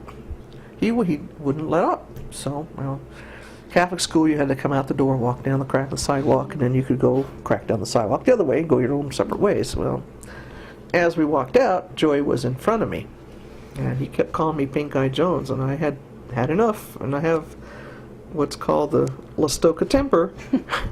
And so I got to the end of the crack, and my lunchbox went one way, and my book satchel went the other way, and I jumped on top of him, and I was pounding on his back, and his head was in the gutter, and his hood got torn, and he was all muddy, and all of a sudden I felt this grabbing on the back of my dress and lifted me up off of Joey and stood me up. It was Sister Angela. She pulled me off of Joey. And she scolded me, brought me back in school. He scolded me and told me I had to apologize to the whole class the next day. And Joey ran home crying. Well, I didn't apologize the next day because I had to go to clinic the next day, so I got out of doing that. But my Uncle Andy was waiting for us in the car, and he, where's my dolly? Where's my dolly? Jimmy, go find out. So I finally come out, and he saw me beat up on Joey, and I told him why. He reached in his pocket way down in his overalls, and he pulled out, and he's, "So all I got is a dime dolly, but I'd give you more if I had it. You did a good job. You stick up for yourself." So I got scolded from Sister and rewarded from Uncle Andy. And about a year later, I guess, Mom and Joey's mom were in the Hub store, which was like the little department store here in Louisville, and they were talking, and moms would always talk about kids. And she says, "Joey come home one time last year. His coat was muddy, his hood was tore. He was just crying. I didn't know what was going on. He wouldn't tell me what was happening." And Mom just started howling. She was laughing so hard. And she says, "Well, you know what happened?" And she goes, "No. Well, Annie beat him up because he called her Pink Eye Jones all day." She made him come to the house and apologize to me. But after that, we were best of friends. I mean, we rode bikes, we went down the farm, shoot BB guns. We were good friends after that. Great story. Yeah, that was. We had a class reunion, and he was there, and he come up to me. He says, "Annie," I said, "Yeah, Joey, how you doing?" He says, "I bet you can't beat me up anymore." I said, "Probably not." So, you know, the friendships were all, families talked to each other. And Mom was talking to another lady, and she had my older brother Jim with her. And the lady come up, "Yeah, this is my oldest boy. This is Jimmy." "No, that's not Jimmy. Jimmy's dark." "Oh, this is my son, Jimmy." Of course, we all have blonde hair and blue eyes, you know, very fair skin. "No, your Jimmy is dark. He's like really dark." Mom says, "No, he's not." She says, "Well, every time I see him, he's dark." I said, "Well, yeah, every time you see him, he's with Uncle Frank, and they're just hauling coal. He's just climbed out of your coal bin, so he's full of coal." So, "Well, I didn't know he was so light." Oh, shoot. So, you know, you get, funny things funny, like that, yeah. stories that Well, people talking, just Wow. enjoying life. well, this has really been interesting, and I really appreciate your sharing all of this. It's just fascinating, and My pleasure. I really... I enjoy talking about family and history, and I've got so much more I could talk on and on. I know about farming and coal mining and hard rock mining. It's possible we could set up another interview too. I mean, it's Blissful always history. Opportunity. I know there's a lot. So that's certainly something we can talk about maybe in the future. Sure, doing another I'd be one, glad so, to. yeah. I enjoy Great. talking about it. I enjoy sharing it. It's like I tell my nieces and nephews, as you are the ones that have to carry on. Right. I said, if you don't know what your past is, and you don't take care of the present, you'll never have a future that's worth anything. I said, you need to preserve what you know now, what you have in the past, and carry on the future. Very good. So I Great. kind of have elected one of my nieces to be the future historian. I Good. try to teach her and show her and tell her, and Good for you. she's a possibility of being able to go to Czechoslovakia or to the Czech Republic this year. right. So Great. she's asking me about Czech language. She wants to learn a few words, so I've been trying to teach her, some of the greetings and a few words. Great. Her niece, my great niece, she's 6 now, and so I'm teaching her through Mom, but I'm teaching them both together. So hopefully they'll carry on a few of the Czech words. Well, good for you. But I told her the other day we were down visiting at the museum, and she was asking something, and I answered, and I poked her in the ribs, and I said, "Now you listen, because you've got to carry this on." And she goes, I know. But no, it's my pleasure, and if there's Great. anything else I can help you with in the Great. future, I'd be glad to. Great. Well, thank you. Like I say, there's so much more to talk about, and I'm sure. history is just ongoing. Absolutely. Yeah. Well, and I think that wraps it up for Okay. this. And Well, thank you. I thank you. enjoyed it. We appreciate it. Thank you.